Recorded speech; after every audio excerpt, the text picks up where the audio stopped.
one's own way. So essentially you were a lawyer that came in as a financial advisor. Yep. And then after a certain amount of experience in the game, you were then executive chairman. Yeah, that actually coincided with me going part-time. I'd been asked in the late 90s by the then Federal Treasurer, Peter Costello, to set up a special tribunal that would take responsibility for sorting out all the disputes that arise from public company takeover bids, because before that, before we set up the Australian Takeovers Panel, those disputes were typically resolved in a court, Supreme Court, Federal Court, and they were very disruptive. You know, we'd sort of waltz into court and say, look, this is a really important matter, and all the other cases that have been waiting years to be heard, just, you know, they can wait. And there was a certain amount of gamesmanship that was played as well. There was tactical litigation, and either designed to intimidate the other side or to just play for time.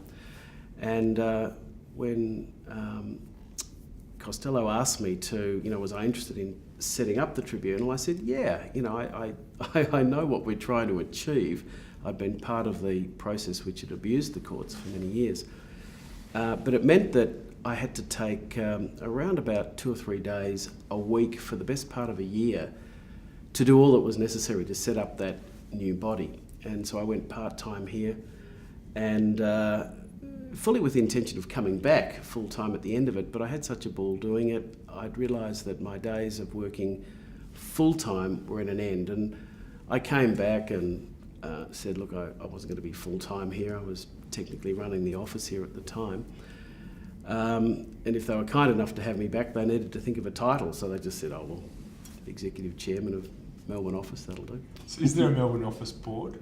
No. No, I see. No. And that's one of the great challenges for an investment bank. You actually do have a whole bunch of really talented people in there. And if you're right up the top of an investment bank, probably the most important job to do is just to keep everybody happy, including giving them titles that may not actually make a whole lot of sense in the outside world. Enter the win-win situation. Exactly.